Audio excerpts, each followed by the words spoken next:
gara biyyoota Awurooppaa garagaraatti maltanii dalaguunii barbaaddu.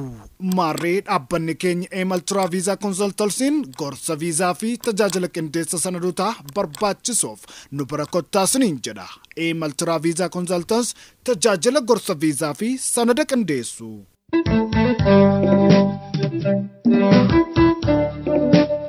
Kana malees dhaabbanni keenya carraa tajaajila keenya liqaan argattanii waggoota 2 keessatti deebistan kan baatii tokkoof turu jechuun amajjii 1 hanga 30tti mijeessee waan jiruuf tajaajila keenya argachuudhaaf hatattamaan gara lakkoofsa bilbilaa 0907 71 38 75 yookaan 07 15 01 33 84tti bilbiluudhaan galmaa'uu dandeessu. Odeeffannoo dabalataatiif waajjira keenya muummee magaalaa Finfinnee 4 kiilootti argamu gamoo Ambasaaddara darbii 4ffaa irratti argamu irratti qaamaan nu quunnamuu dandeessu. Emaltura Visa Consultancy tajaajila gorsa viizaaf qopheessa sanadaa.